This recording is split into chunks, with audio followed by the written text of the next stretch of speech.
बहुत दूर एक हसीन वादी में, जहां ऊंचे पहाड़ों से झरने गिरते थे, एक रोशन और खूबसूरत रियासत आबाद थी।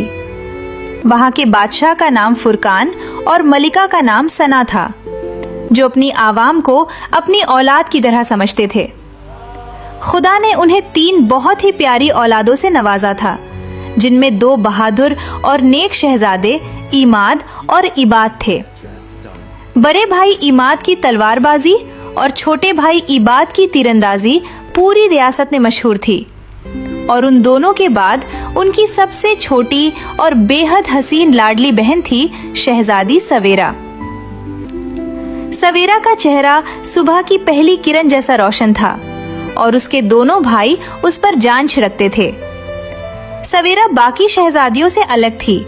उसे महल के दिखावे का कोई शौक नहीं था, बल्कि उसे जानवरों से बेपनाह प्यार था। महल के बाग में उसने बहुत से जख्मी परिंदे और खरगोश पाले हुए थे, जिनकी वो अपने हाथों से सेवा करती थी। वो उन बेजुबान जानवरों से ऐसे बातें करती थी जैसे वो उसकी जबान समझते हों। हमारी सवेरा का दिल इस महल के हीरो से भी ज्यादा कीमती है। बादशाह और मलिका अपनी बेटी की इस रहमदिली पर बहुत फख्र करते थे, और पूरा परिवार खुशी खुशी अपनी जिंदगी गुजार रहा था। एक दिन दोपहर का वक्त था और महल का माहौल बहुत सुहाना था। सवेरा महल के पिछले बाग में अकेले घूम रही थी, जब उसकी नजर एक अनोखी और खूबसूरत बिल्ली पर पड़ी। वो बिल्ली बर्फ जैसी सफेद थी, लेकिन उसकी आंखें चमकती हुई जामुनी रंग की थीं। अरे वाह, तुम कितनी प्यारी और हसीन हो। कहाँ से आई हो तुम मेरे बाग में? सवेरा ने हाथ आगे बढ़ाया तो बिल्ली पीछे हट गई और जंगल की तरफ भागने लगी।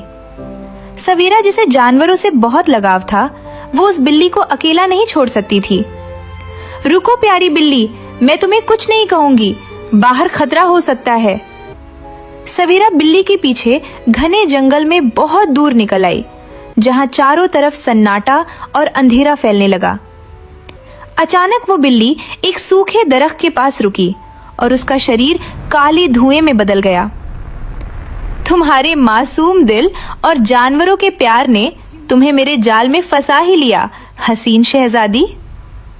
धुएं में से एक डरावनी और खतरनाक जादूगर निकली, जिसकी मुस्कुराहट बहुत शैतानी थी।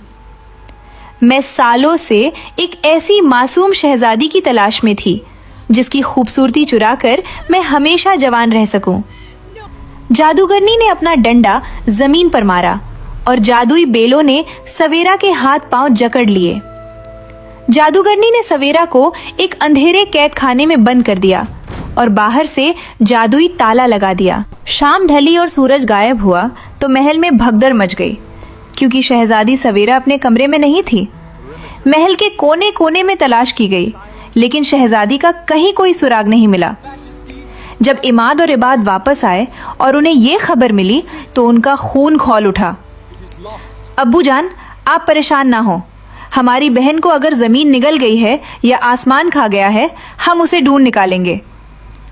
उन्होंने अपने सबसे तेज घोड़े तैयार किए और अपनी चमकती तलवारें उठाकर अंधेरी रात में जंगल की तरफ निकल पड़े। दूसरी तरफ जंगल में रात बहुत खौफनाक हो चुकी थी और सवेरा उस अंधेरी कैद में अकेली थी। सवेरा की आंखों से लगातार आंसू बह रहे थे, लेकिन उसने फैसला किया कि वो रोने की बजाय यहां से निकलने का रास्ता ढूंढेगी। सुबह जादूगरनी अपनी जादुई पोटली उठाकर कैदखाने के बाहर आई। मैं इस जंगल की गहरी खाई से कुछ खास जड़ी बूटियां लेने जा रही हूं। वापस आकर तुम्हारा आखिरी वक्त होगा। जादूगरनी के जाते ही सवेरा ने जल्दी से इधर उधर देखा और उसे अपने बालों का चांदी का कांटा याद आया। उसने उस कांटे को पुराने लकड़ी के ताले के अंदर डालकर अपनी पूरी ताकत से घुमाना शुरू किया। अचानक खट की आवाज आई और ताला खुलकर जमीन पर गिर गया। सवेरा ने दरवाजा धक्का देकर खोला और बिना एक पल जाया किए जंगल की दूसरी दिशा में पूरी जान लगाकर दौड़ लगा दी। सवेरा घने जंगल में भागती रही। उसके कपड़े झाड़ियों में फंस रहे थे और पैरों में कांटे चुभ रहे थे। अचानक धूप से भरे एक मैदान में उसने एक दर्दनाक आवाज सुनी, जहां एक सुनहरा हिरन शिकारी के जाल में फंसा था। सवेरा के पीछे जादूगरनी का डर था, लेकिन उसने अपने जानवरों के प्यार को नहीं भुलाया और पत्थर से जाल की रस्सियां काटने लगी। हिरन आजाद हो गया और उसने अपनी चमकती आंखों से सवेरा को एक महफूज रास्ते की तरफ इशारा किया। सवेरा आगे बढ़ी तो एक नदी के तेज बहाव में एक छोटी सी गिलहरी का बच्चा डूब रहा था। सवेरा ने अपनी जान की परवाह किए बिना ठंडे पानी में छलांग लगाई और उस मासूम गिलहरी को बचा लिया। गिलहरी की मां ने सवेरा को एक चमकता हुआ जादुई फल दिया, जो मुसीबत में काम आने वाला था। काफी घंटे चलने के बाद सवेरा बुरी तरह थक चुकी थी और प्यास से उसका बुरा हाल था। तभी उसे एक सफेद घोड़ा नजर आया, जो भूख और प्यास से बेहाल मरने के करीब था। सवेरा खुद भूखी थी, लेकिन उसने बिना सोचे वो जादुई फल उस बेबस सफेद घोड़े के मुंह में डाल दिया। फल खाते ही घोड़े की रगों में नई जान दौड़ गई और उसकी अयाल चांदी की तरह चमकने लगी। सफेद घोड़े ने बहुत प्यार और शुक्रगुजारी से सवेरा को अपने ऊपर बिठा लिया और सफेद घोड़ा अपनी पूरी ताकत से हवा को चीरते हुए सवेरा को जंगल के बिल्कुल बीचों बीच एक अजीमो शान महल ले आया। वह महल खालिस सफेद मरमर और सुनहरी मीनारों से बना था, जो धूप में चमक रहा था। तभी महल के भारी सुनहरे दरवाजे खुले और अंदर से एक बेहद रोबदार और हसीन नौजवान बाहर आया।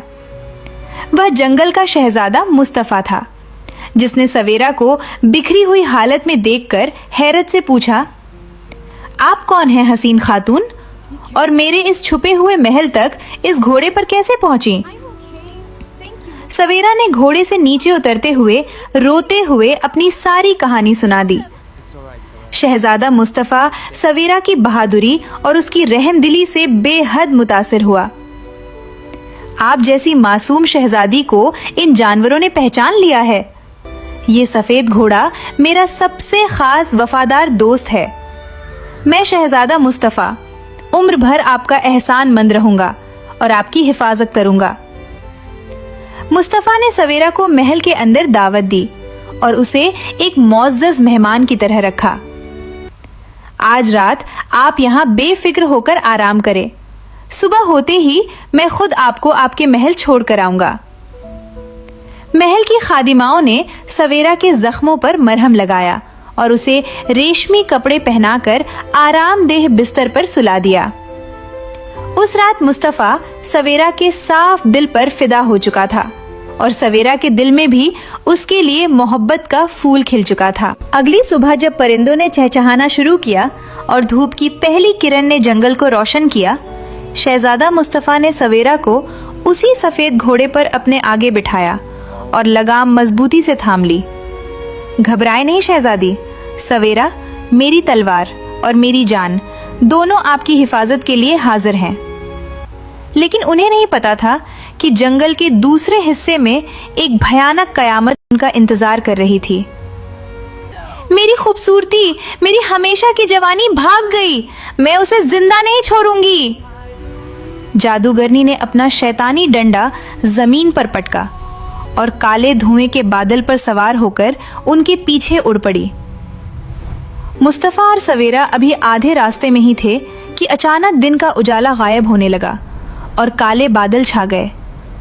सफेद घोड़ा डर के मारे अचानक रुक गया और अपने आगे के दोनों पांव हवा में उठाकर हिनहिनाने लगा।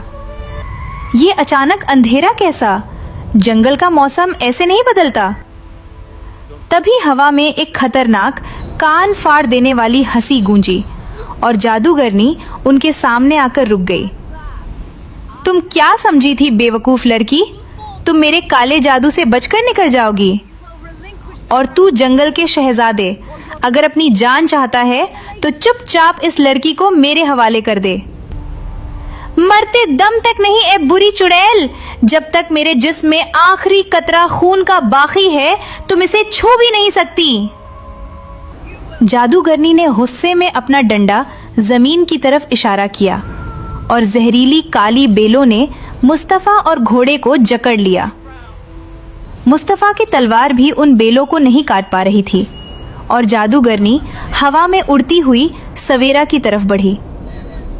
सवेरा ने अपनी आंखें बंद कर ली और अपने दोनों भाइयों को आखिरी बार दिल से पुकारा। सवेरा के दोनों बहादुर भाई इमाद और इबाद पिछली पूरी रात से जंगल की खाक छान रहे थे। वे रास्ता भटक चुके थे और उन्हें समझ नहीं आ रहा था कि उनकी बहन कहाँ मिलेगी। इमाद भाई, जंगल बहुत बड़ा और अंधेरा है, हमें सवेरा कैसे मिलेगी? हम हिम्मत नहीं हारेंगे इबाद, सवेरा हमारी जान है और हम आखिरी सांस तक उसे ढूंढेंगे। तभी झाड़ियों में हलचल हुई और वही सुनहरा हिरन बाहर आया जिसे सवेरा ने आजाद किया था। हिरन ने अपना सर हिलाया और एक तरफ भागने लगा, जैसे उन्हें अपने पीछे आने का इशारा कर रहा हो। अचानक दरख्त से कूदकर एक नन्ही गिलहरी इमाद के घोड़े पर आ बैठी और आगे की तरफ इशारा करने लगी। भाई, जानवर बिना वजह ऐसे नहीं करते।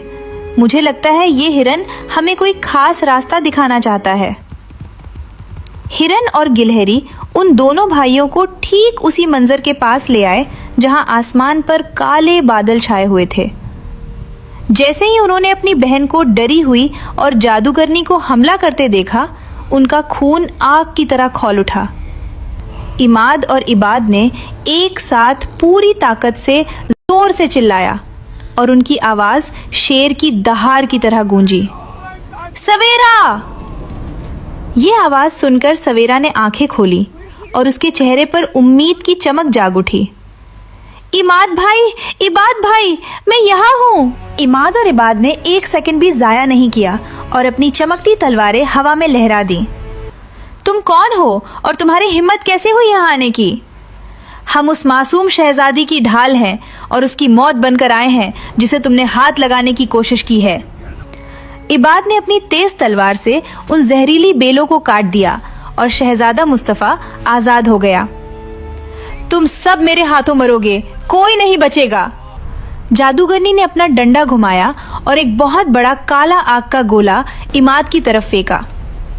सवेरा को फौरन अपने बालों का वही चांदी का कांटा याद आया जो काले जादू को तोड़ने की ताकत रखता था। इमाद भाई, इसे पकड़ें। इमाद ने हवा में ही वो कांटा पकड़ लिया और उसे अपनी तलवार की ढाल बनाकर आग के गोले के सामने कर दिया। चांदी की रोशनी ने जादू को पलट दिया और वह आग का गोला सीधा जादूगरनी के डंडे पर जा लगा। जंगल में एक जोरदार धमाका हुआ और जादूगरनी का डंडा चकनाचूर होकर राख बन गया।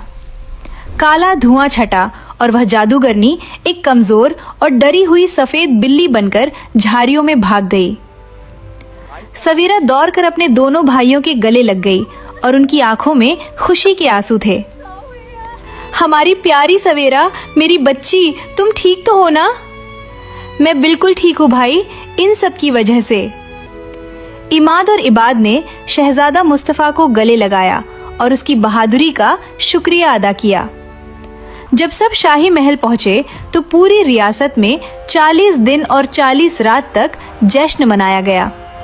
बादशाह ने तय किया कि सवेरा की शादी उसी बहादुर और नरम दिल शहजादे मुस्तफ़ा से की जाएगी। सवेरा की रहमदिली और भाइयों के प्यार ने बुराई को हरा दिया और रियासत में खुशियां वापस आ गईं।